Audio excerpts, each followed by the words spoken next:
8 years ang nawala sa'yo. Alam mo yung wala kang grudge. Paano mo na-overcome yung moments mo ng brokenness? Itong punas ng mata, tanggalin mo to ha.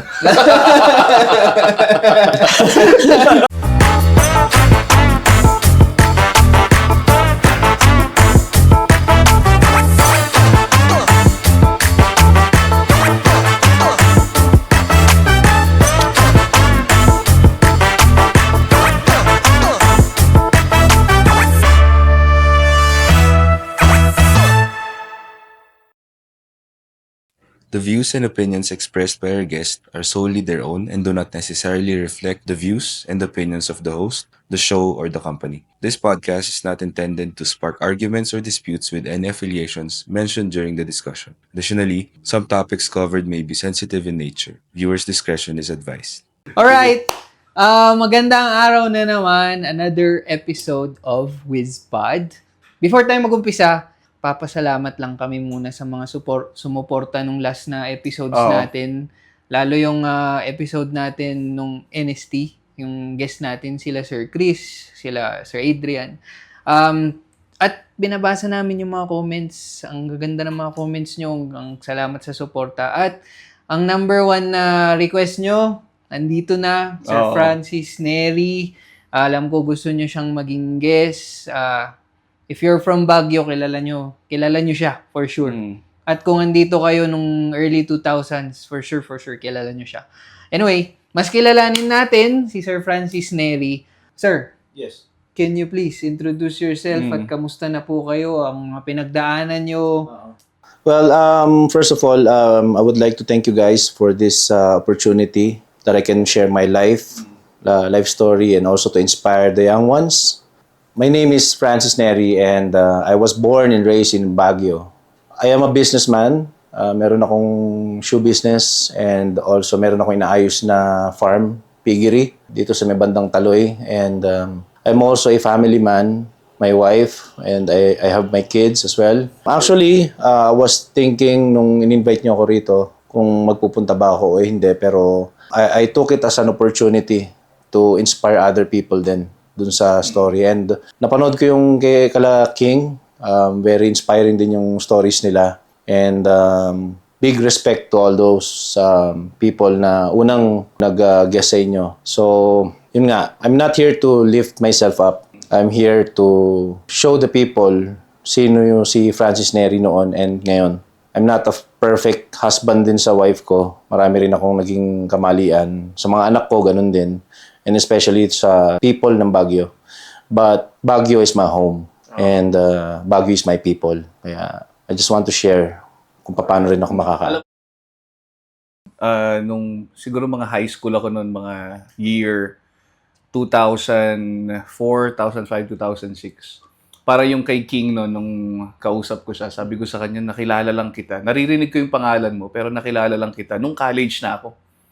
Same with Sir Francis, yung pangalan na Neri kasi dati. Pag narinig mo yung Neri, parang takot yung nadadala ng pangalan na yun. So, naalala ko nung pag narinig ko yung Neri, shucks, wag ko sanang makasalubong to. Hindi ko siya kilala. Hindi ko pa siya nakita.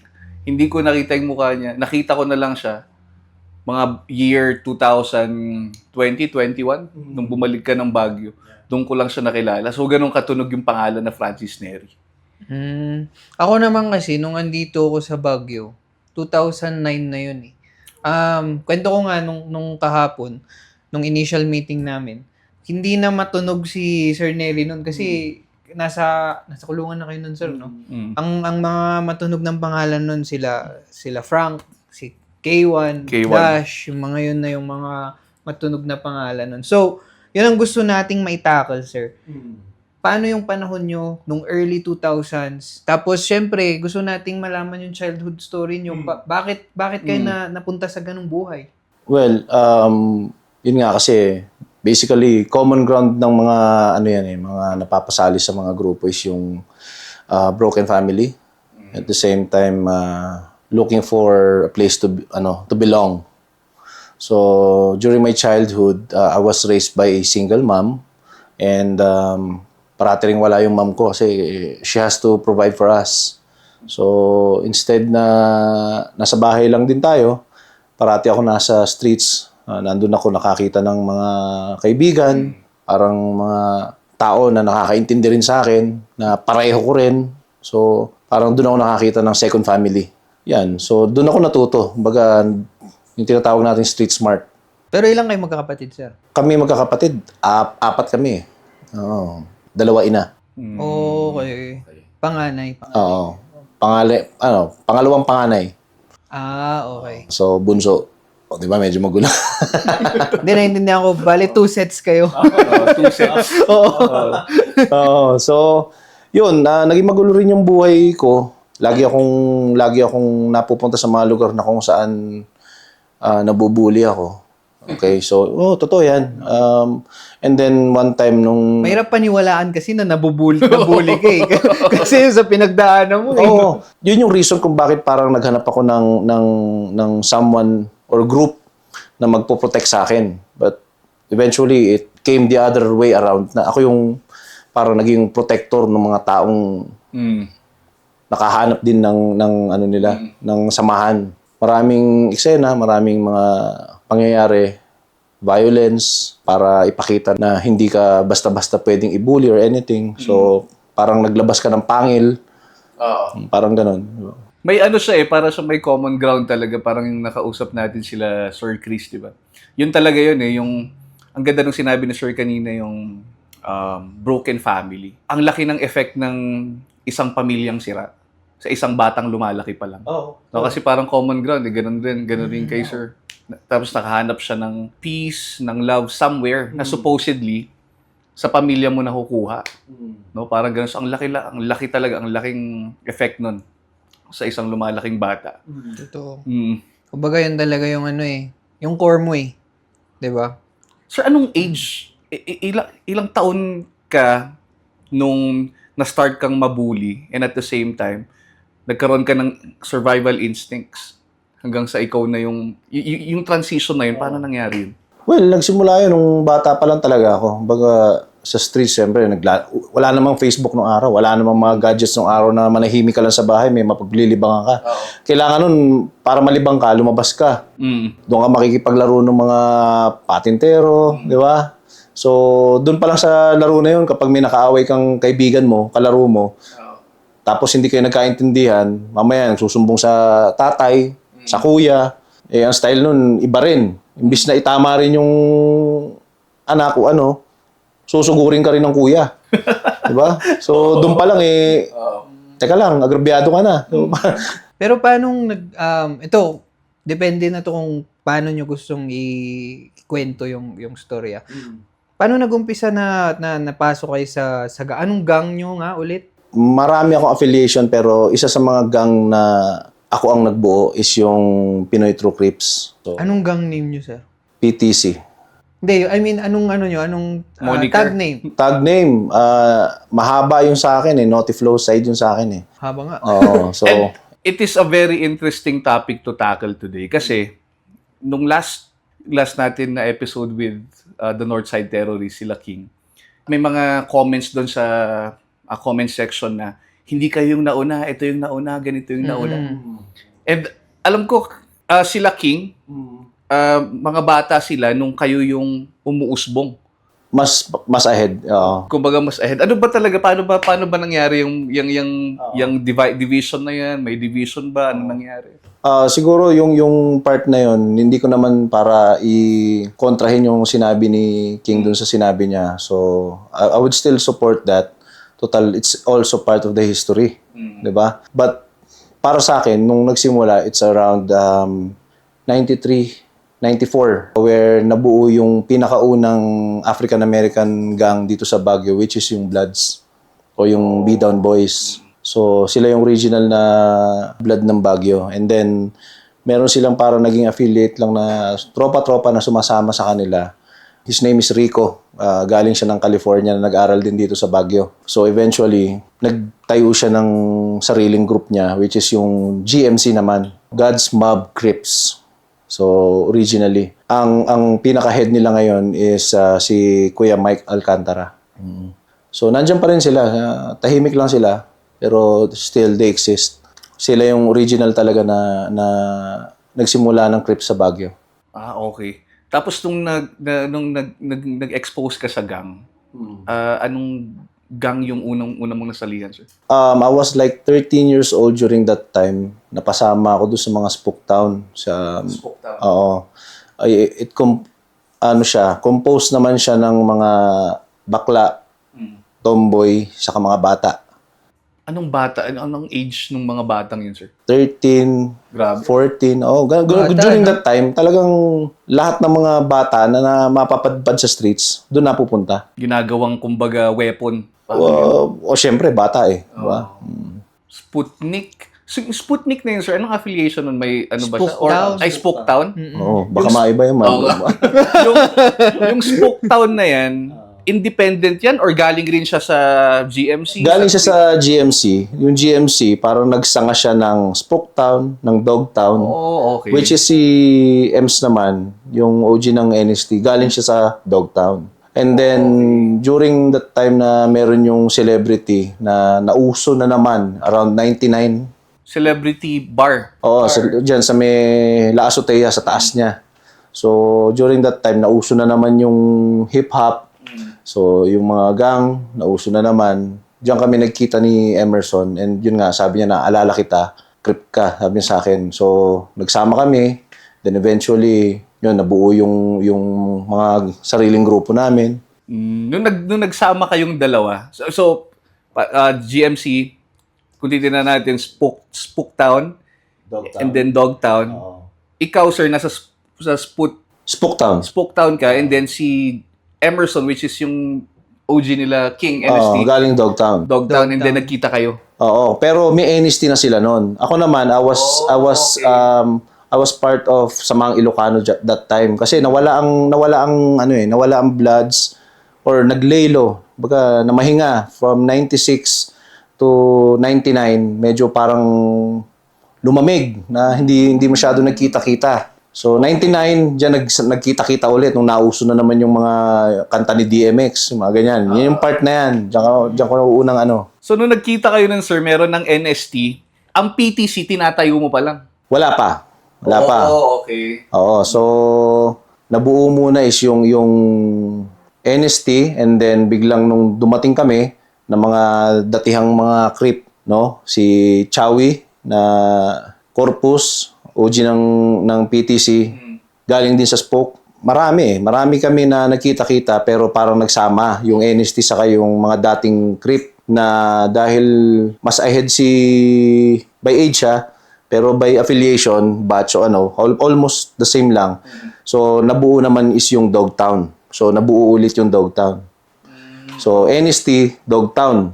I would not go into details dahil syempre alam naman natin na may mga may mga side conflicts and I don't want to touch any sugat na pwede ko pang matrigger. Kasi I respect those people. I have already shown respect to them. Hanggang sa dumating sa point na I have to make a decision na ihiwalay yung mga tao ko to them.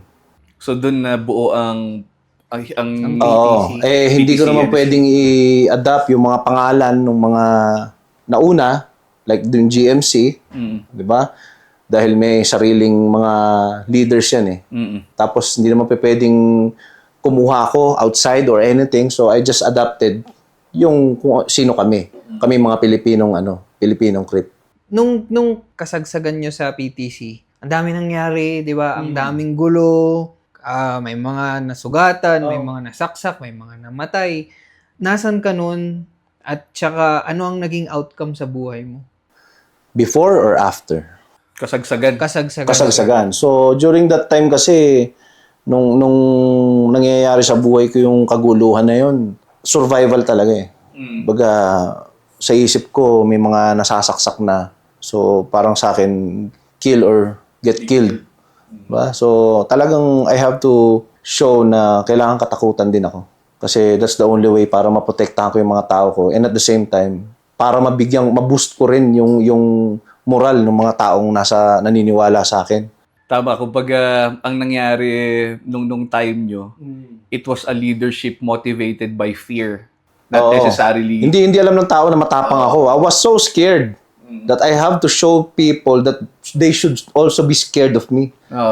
Mismo. Oo. Baga sabi nga kung mahina ka, ipakita mong malakas ka. And kung malakas ka, pakita mong mahina ka. Kumbaga parang ano siya hindi mo ako nirerespeto. Eto, alika dito. Oo. Kumbaga parang ganun yung motivation. Kaya yung mga sumusunod din sa'yo, ganun din. Oo. Nasusunod ako. Pero not necessarily sa point na susunod ako sa'yo kasi may respeto ako sa'yo eh. Hindi. Susunod ako kasi takot ako sa'yo eh. Which is totoo. Kasi Parang ganun. during that time, pagkasama kita, iniwan mo ako. Isa lang sinasabi ko sa tao, pagkasama kita at iniwan mo ako, huwag mo nang asahan na makakasama mo ako na maayos dahil ikaw mismo ang uunahin ko. So ang tao nun, kahit na 10, 20, 5 lang kami, hindi pwede silang tumakbo pag hindi ako tumakbo.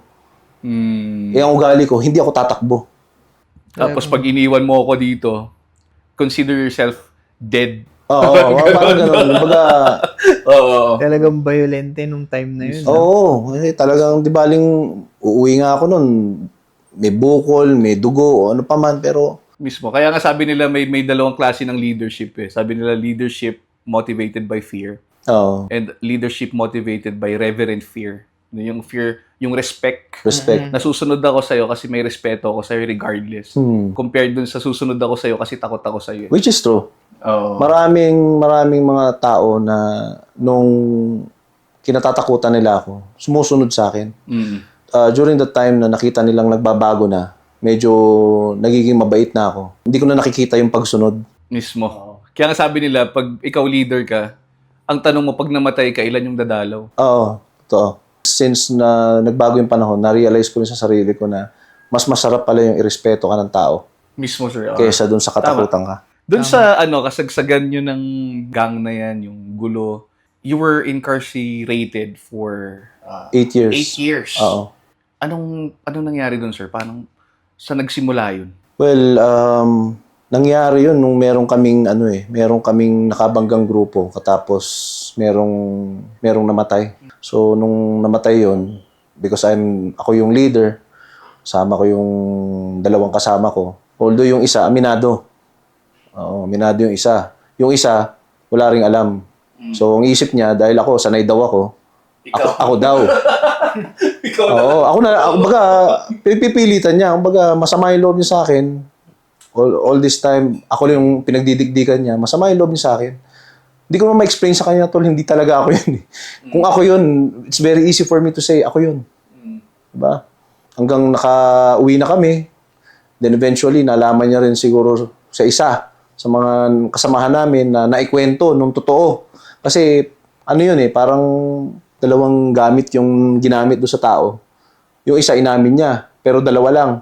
Yung isa, ibang gamit. So, iniisip ng kasama ko, akin daw yun. Sabi ko, hindi ako yun. Pero eventually, nalaman nung kaibigan ko na kung sino yung talagang So, hindi ko na rin babanggitin kasi total na sinalo ko na eh. Baga, inabunuhan ko na. Inabunuhan mo na 8 years. Inabunuhan ko ng 8 years. So, yung kasalanan niya. Di ba? Ang sa akin lang, tol, kung nanonood ka dyan, siguro panahon na rin para bumawi. Kasi during that time na 8 years na yan, kahit konti, wala akong na-receive na... Saan nangyari to, sir? Baguio? Hindi ko nababanggitin kung saan kasi kapag sinabi ko, ito yung kwentong ganito. Bahala na yung mga nakakaalam. Pero dito siya sa Baguio nangyari. Baguio. And then, nung nangyari yung incident na yun, ilang taon ba, buwan ba nung naka-receive ka ng warrant of arrest? Actually, nung time na yun, hindi ako nabigyan ng warrant of arrest. I listened to during that time kasi, kumukonek na ulit yung father ko sa akin. For the longest time. Oo, sa longest time. So, ang advice niya sa akin is, sumurrender ka. Voluntary. Oo. Grabe yun, After ilang months yun, sir? Taon? Na bumalik nung may edad na ako. Nung nung nag-decide ka na Mag-surrender. Surrender right after nung insidente na yun. Bumaba lang ako Manila, tapos nag-surrender na rin ako. Doon ka nag-surrender, sir? Sinundo ako sa Manila. Sinabi, parang nakipag-coordinate si Airpat kasi nasa media si Airpat nun eh. As RPN na siya nun eh. Paano yun, sir? Nung nag-surrender ka, kinuha yung testimony mo, talagang inamin mo na lang din? ano yan medyo maselan kasi sensitive. dumating sa punto na hindi na ako pinagsalita eh. Oo, so siguro dahil maraming madadamay pa hindi na ako pinagsalita. Well, I'm happy for them kasi most of them are successful now. Mismo. Oo, baga siguro kung hindi ko shinolder yung na yun, yung pangyayari na yun, marami sa kanila na masisira ang buhay. Tama. Sabi ko nga nung For the greater good na lang, yun na lang iniisip ko, for the greater good na lang. Tama. At least kahit papaano, may isa pa rin umako na At saka, yun nga sabi ko nung last na episode, yung mga... Pero nalaman din namin yung yung pangalawa, yung Ano pangatlo, nalaman kung sino. Siguro. Pero minessage ko rin yung tao na yun, sabi ko, abonado ako ng 8 taon para sa'yo. Pero masaya ako sa kinatatayuan mo ngayon. Yun lang, baga hindi na ako naging bitter pa baga Pero ang galing din, sir, kasi para sa akin, alam mo yung 8 years ang nawala sa'yo, tapos, alam mo wala kang grudge sa kanila. I mean, in a way na forgive mo. kasi para sa akin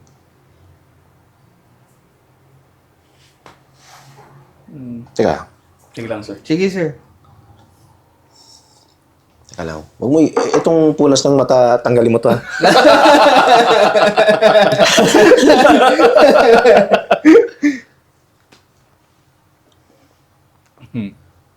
Kasi, if I was in your shoes, di ba? 8 years yun, grabe. 8 years akong, nakakulong ako, tas yung grudge ko sa tao. Solid yun. Hindi ko alam kung ano mo yun, kung kaninong santo, kung kaninong Diyos mo yung hinugot yung yung Saka yung lakas hirap mo mag-forgive. yung hirap na pinagdaanan mo dun sa 8 years na yun sa isang bagay na alam mo sa sarili mo na hindi ikaw yung gumawa pero pinagbabayaran. Sir. Oo. Oo nga sir, yun yung magandang tanong eh. Paano mo na yun? Paano mo na overcome yung moments mo ng brokenness? Mabigat, mahirap yun yung pinagdaanan namin ng kasama ko. Yung isa okay lang kasi siya naman talaga gumawa. Aminado siya. Pero yung kami nung isa, tapos yung isa, masakit din sa part ko dahil kumbaga gusto niya aminin ko dahil ang alam niya, for 8 years na magkasama kami, ako yung isa na pinarusahan niya rin ako. Kumbaga doble parusa sa akin Tapos parang yung Parang tatlo tayo, di ba? Ikaw yung pangatlo Pero ako Araw-araw. libre ako. Oo. Free, kumbaga. Di ba? Hindi, baga, ito yung umamin. Ako yung kasama ko. Tapos ikaw si Neri. Araw-araw yan, nire-remind kita, aminin mo na. Kasi ikaw naman gumawa. Dalawa kayo. Siya umamin. Ikaw ayaw mo aminin. Oo nga. Pero nung lumaya kami, naikwento niya sa akin na kung sino. Sabi ko, paano mo nalaman? Siya rin nagkwento nung nalasing. Grabe, nakalabas ka na niyan, sir. Oo, nakalabas na kami nun. Ano yung feeling na yun?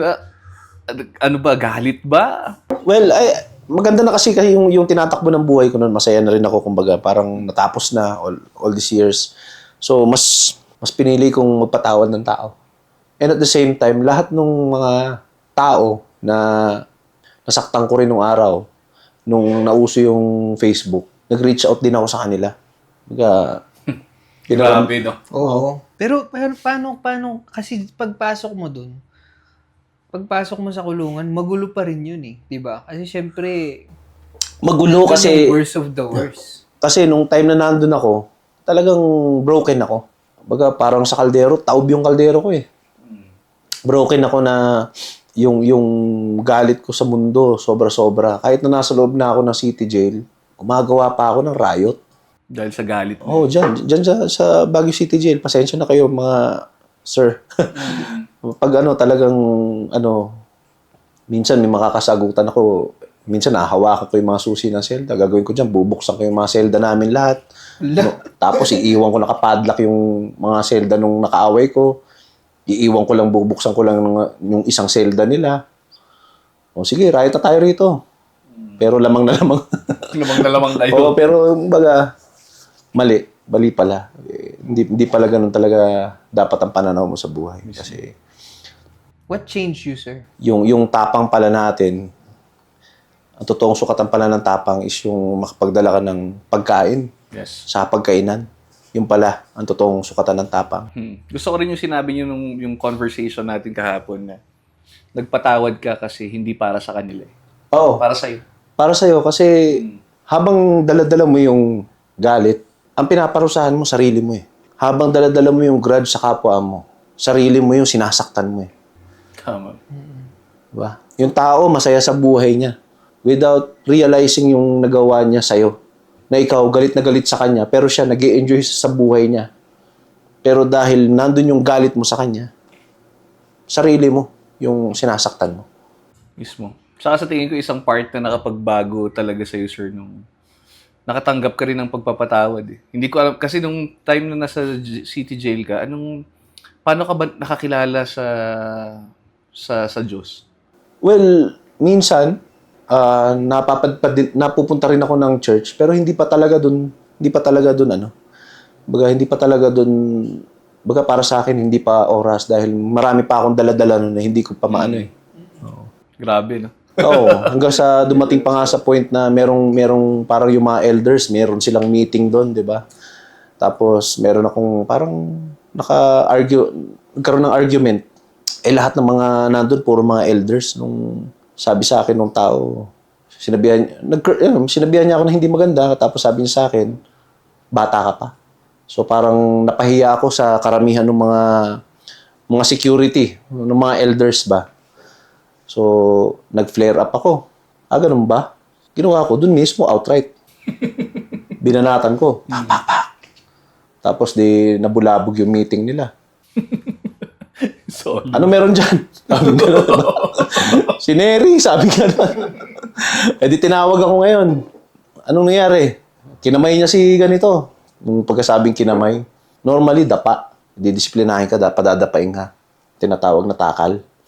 Sa akin, hindi. Luhod. Kala ko papaluin ako sa binte. Hindi. Talampakan. grabe. 3 beses. Yung palo na yun, diretso sa utak. Oo, sabi ko. Sa ano na yan, sir? Sa munti na yan.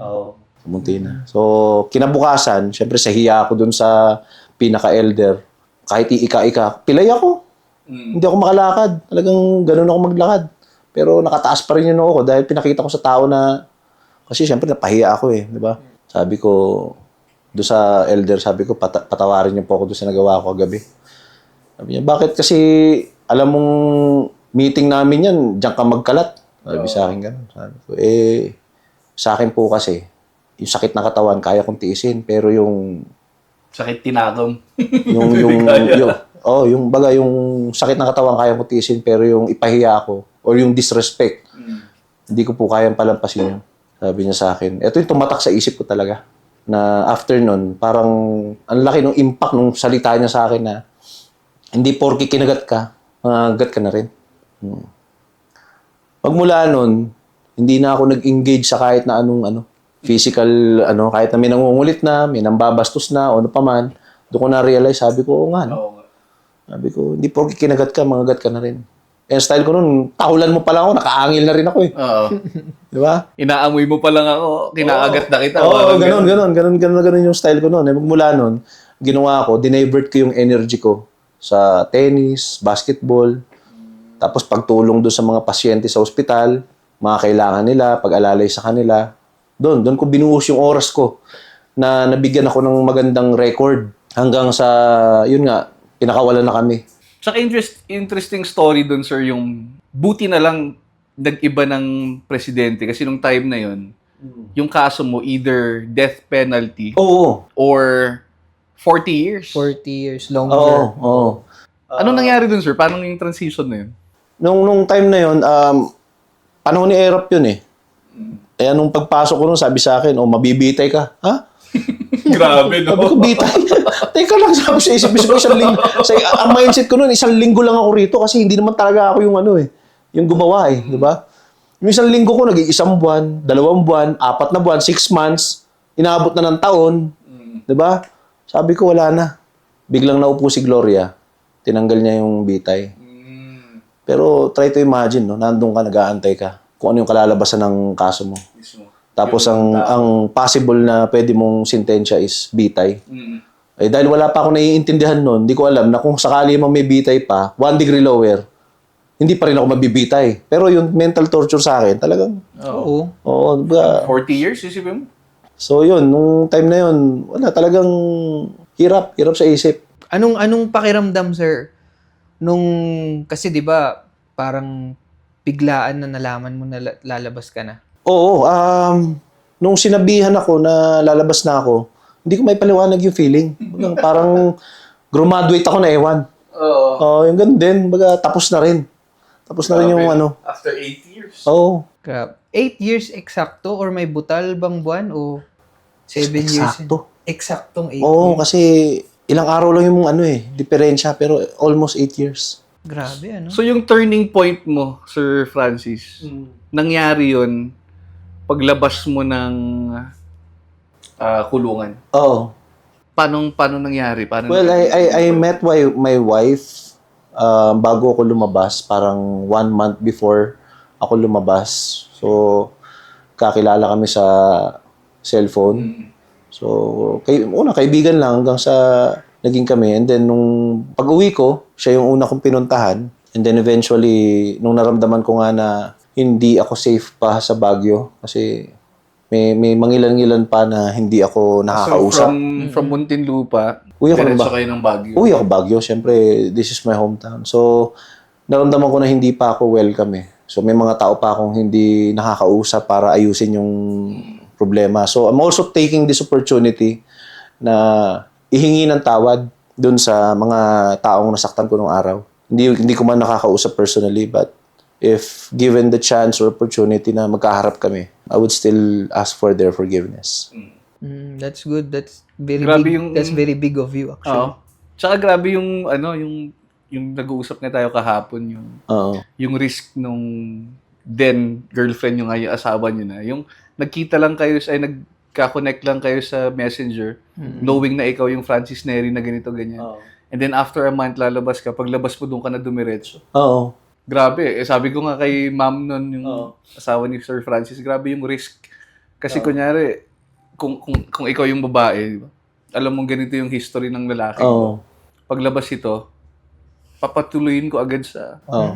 Well, medyo hindi ko naman masasabing perfect ako na naging partner niya. Marami rin ako naging kasalanan sa kanya.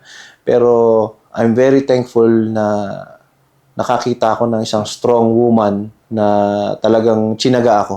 Tsinaga niya talaga ako and at the same time, sinuportahan niya ako.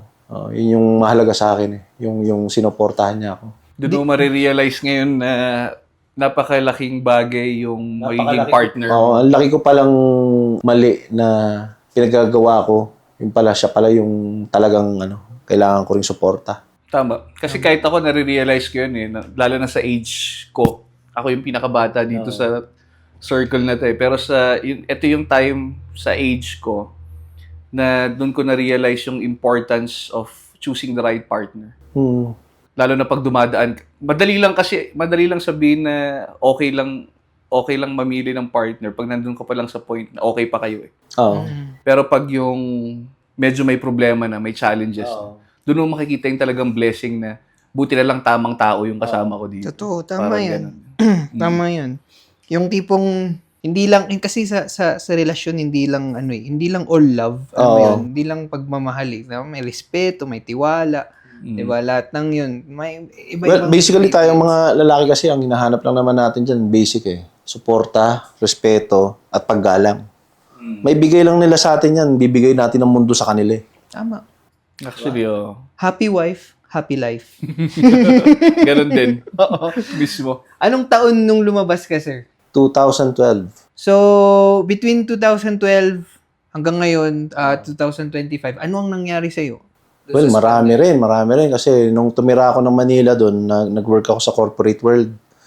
So, I was also given the chance to handle a group of people na naging team manager pa ako sa isang company. Call center? Call center. Call center. Call center. With a schwa.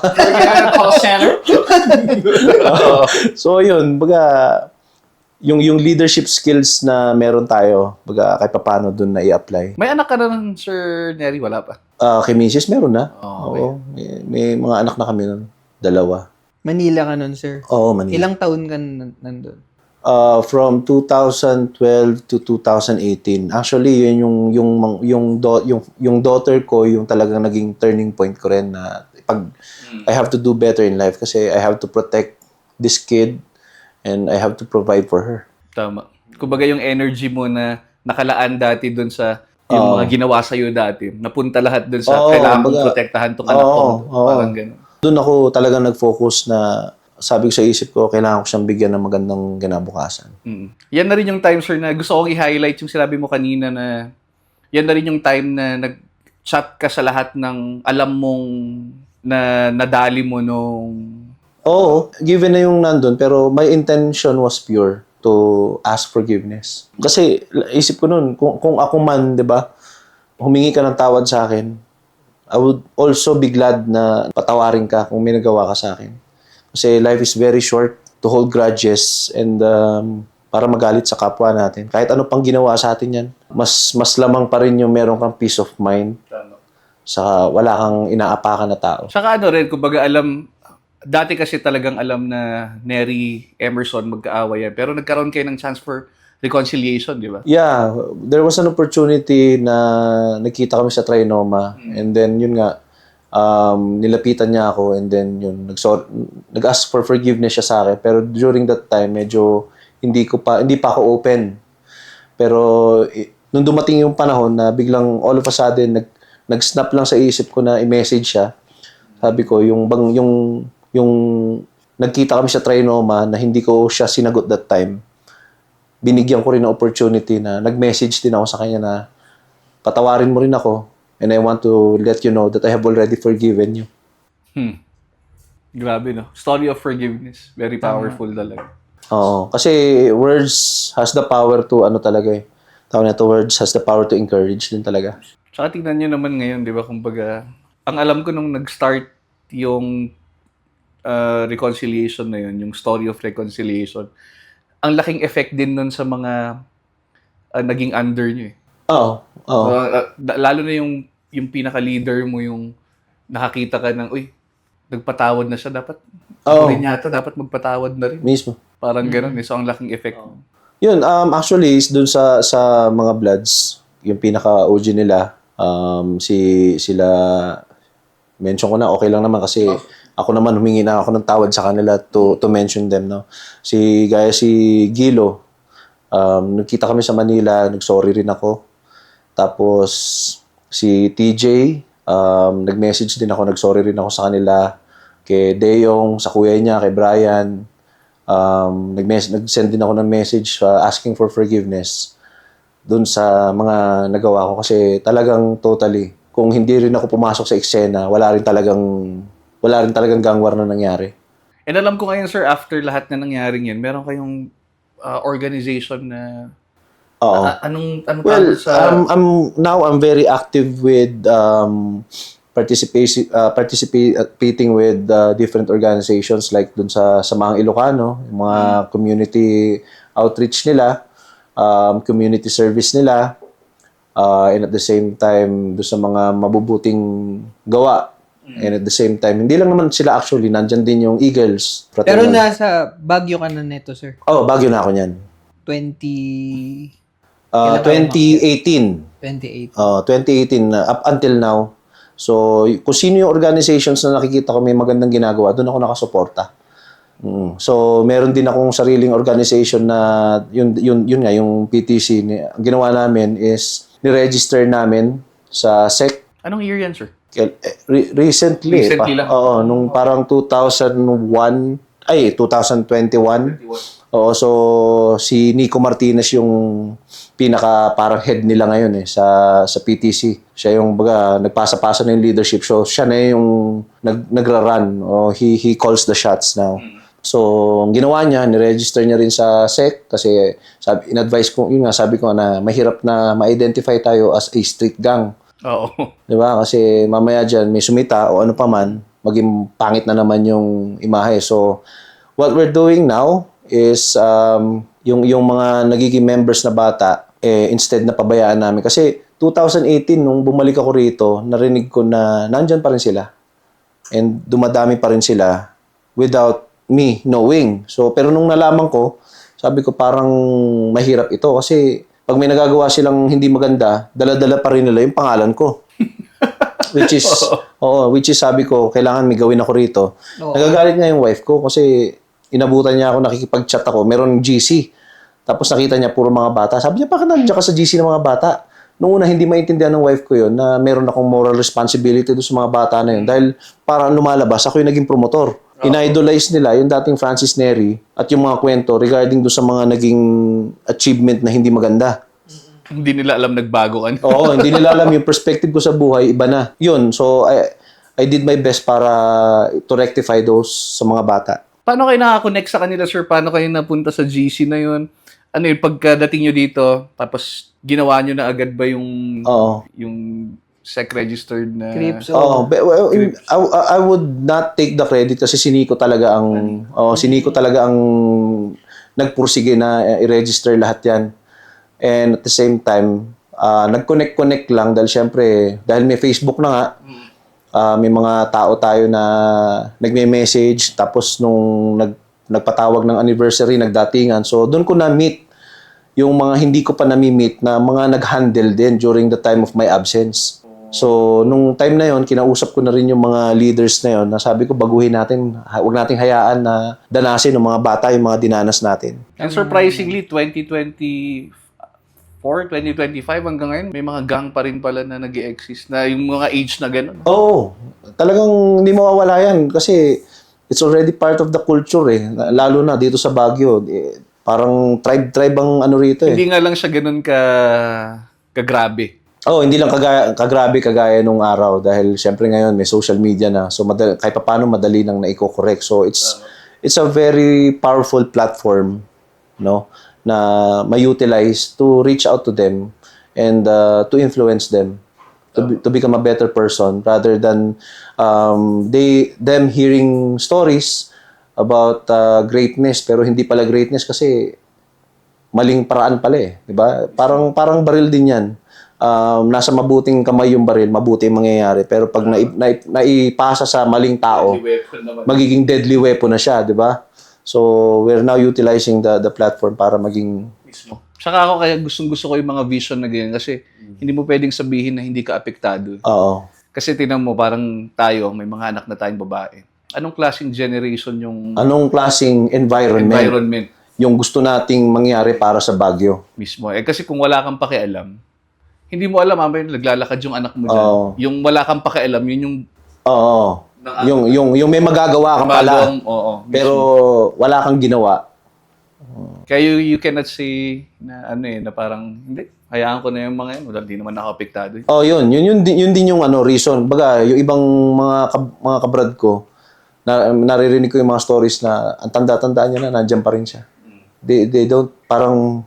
Iba kasi yung nakikita ko na kumbaga kung hindi ko gagawin to, paano yung mga tao na maapektuhan doon sa pag-ignore mo doon sa bagay na na may magagawa ka. Kasi parang ako, ito short story lang, hindi ko na i-mention yung name. Meron yung one time sa amin, meron akong friend na kasama ko rin sa church din. May kwento siya na merong tinatouch ng Lord yung puso niya na i-reach out mo nga tong batang to. Alam mo ginawa niya, hindi hinayaan niya. Alam mo, after years, nagkaroon siya ng anak na babae. Yung anak niya, pag galing ng school umuwi, alam mo yun ng yun. Yung batang So sabi ko nga, hindi mo pwedeng sabihin na dyan kayo. Wala na akong pakialam dyan kasi matanda na ako.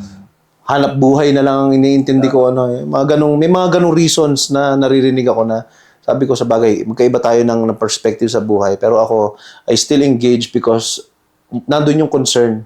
Nandun yung concern ko na, alam ko I've been there. Alam ko kung ano yung buhay na meron dyan sa baba na yan.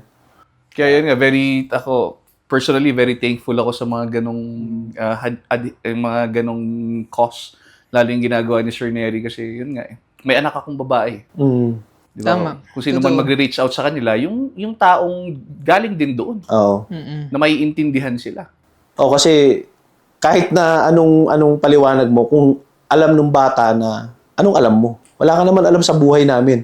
Parang may ganung salita yung mga yan So, Diyos ko, yung anak ko ganyan. Diba? And as much as, Ayaw na kasi ako nilang- meron din akong eklesiya, di ba? Mm. As much as gusto kong ma-reach out lahat, may mga kanya-kanya kasi tayong territory eh. Oo. Ako, hindi ko naman pwedeng pasukin yung teritoryo ni Sir kasi hindi ko naman alam kung paano. Ngayon, buti na lang may ganitong Yun tao. nga din yun. Kumbaga sa akin, I didn't see myself na nasa church na nandun ako nag-guide ng youth. Kasi para sa akin, bakit pa ako tatawid dito? Samantalang andito pa lang. Andito na yung problema sa pinaka-base na hindi naman lahat yan tatanggap agad. May panahon yan na sila magkukusa, pwede sila mag-reach out kay King. Yes, Di ba? Pero now, na hindi pa sila open, kahit papano, they need guidance. Di ba? Nandun yung magsasabi sa kanila na ayusin niyo yung buhay ninyo kasi how do you see yourself 10 years from now? Na ganyan pa rin ba kayo? Masaya lang kayo? Happy-go-lucky lang kayo? Paano pag dumating na yung totoong hamon ng buhay? Ano yun? Pamilya na kayo? May mga anak na kayo? Dahil nagkulang kayo sa aksyon, sa sarili ninyo, hindi kayo well-equipped para humarap sa hamon ng buhay, anong gagawin ninyo? Di ba? Sabi sa inyo eh. Ang ganda ng episode na to eh. Napakaganda. So, yan. So, to wrap it up, speaking of the youth, sir, ano ang message mo sa mga young ones, sa mga leaders, ex-gang leaders, mga ganon, what's, yung ano mo lang, moral responsibility mo? So yun na, like what I've said, let's create a Baguio where we parang let's treat Baguio a garden na kung saan pagandahin natin siya. Yung environment. Hindi ko naman sinasabing literally na yung Baguio. Kumbaga, kung anong environment yung gagawin natin for Baguio, yun din ang may enjoy ng mga anak natin, mga tao sa Baguio, na kung saan we guide the young ones para makapag-integrate sa white-collar society na may well-equipped sila. Ako, basically, yung mga handles ko, ang lagi ko sinasabi sa kanila, as much as possible, makapag-graduate kayo, makapasok kayo ng PMA, PNPA, kahit paano, di ba? Meron kayong daladalang pride na matatawag na eventually hindi naman kayo nagpabaya. And at the same time, sa mga leaders naman, it's really important for us to have that moral responsibility to guide the behaviors of our subordinates, especially yung mga tao natin kasi ginampanan mo yung maging leader eh. Now, nakikita mo yung actions ng mga tao mo, pero you go blind about that, malaking impact sa ating lahat. We don't want to go back dun sa panahon na magulo dahil kinukonsinti natin yung maling gawain ng mga tao natin. Baga, pag kinalabit yung tenga, pagsabihan natin na, ayaw mo na yan. Wala namang mangyayari siya. Kaysa yung kinalabit yung tenga, wala ka pala nagawa eh. Kalabitin mo rin yung tenga. Di ba? Style nung araw yan. Which is wrong. Maling katuruan na gawin mo sa bata yun. Hindi porkit kinagat ka. Hindi kagatin porkit mo rin. kinagat ka. Yun. Yun ang title ng podcast natin. Actually. I don't want to take that credit, no? Pero isa sa mga naging mentor ko yung nagsabi nun. Hindi porkit kinagat ka, makagat ka. Pero that's a very good message. Yun, it is true. Kaya talagang I encourage everyone, lahat talaga, no, lalo na sa environment or yung turf ni Sir Neri ng mga leaders, no, to join him, lalo na yung pag-control ng mga bata. Kasi hindi mo Yeah, alam. I'm very much open to communicate with people na I would show much respect to them if they would do so. Baga, para sa ikagaganda ng mga tao at pamumuhay ng lahat. Kung may mga problema o ano pa man, ako open ako for anything. Para hindi tayo magkaroon ng kasi I've seen, akala ko wala na eh, pero andyan sila. Andyan sila. Hindi sila nawawala, andyan sila. Isang maling lang dyan at hindi magandang pag-handle. Balik ulit sa dati. Kumbaga parang pag hindi ka gumalaw, makaka-create ka na naman ng Pag maling panibagong galaw. Neri. Pag maling galaw actually. Magkakaroon ka ulit ng panibagong Neri na dati. King, lahat. Na chaos na naman. But we're hoping na hindi mangyari kasi napakasarap ng tahimik ang buhay. Totoo yan.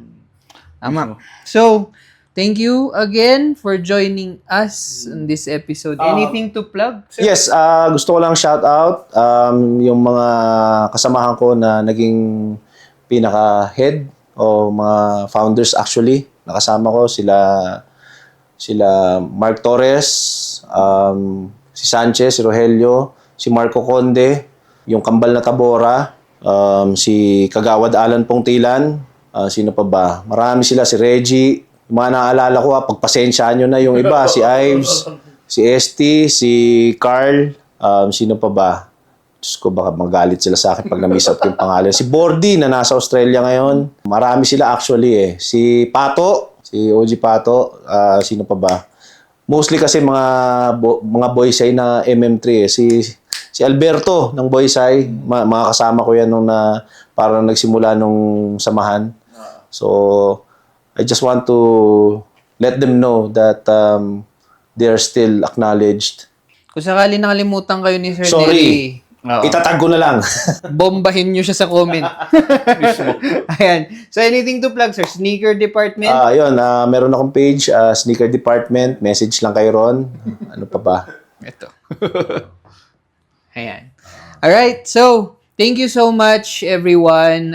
Again, this is Migs. And this is Kevin. Bago tayo mag-end, marami nagme-message sa akin. Alam ko, sa iyo rin, marami. Oo. Marami nagme-message na pwede ba silang makasama dito sa podcast na to. Meron din kaming gusto ikwento. Message nyo lang kami. Maganda i-direct na lang nila yung message sa mismong page natin. Oo. No, and then tingnan natin kung paano natin naayusin yan. Ayun pa pala, isisingit ko. Si Marvin, saka si Jao, na mga kasamahan ko na nagsimula nung Muntik mo TTC. na nakalimutan. Oo. Shout na ihabol. Shout out sa kanila. Oo. Saka Tama. si Lawi, si Major Lawi. Alright. So, tama. Yung sabi ni Kevin, may mga nagme-message sa amin. I-direct nyo sila sa page. We have a team naman to cater to the messages. And then, we'll look into those topics. Kung very relatable sila, kung very educational, makakatulong sa atin sa Baguio in general, sa Pilipinas, sa community, definitely, itutuloy, gagawin natin yan. We'll make a way. Ayun, so thank you so much, guys. Thank you. Salamat sa suporta nyo sa WizPod, yung mga nagko-comment, Alex Alejo pa pala, Alex Alejo. Sorry. Alex Alejo. Buti umabol. Pero isa, Ives. Alright. So guys, thank you so much. Paki-subaybayan ng mga susunod pang episode natin. Thank you. Bye-bye. Let's go. Sir, thank you. Thank you. Oo. Marami. Thank you for watching. Please follow us on Instagram and Facebook and subscribe to our YouTube channel. And see you on the next episode.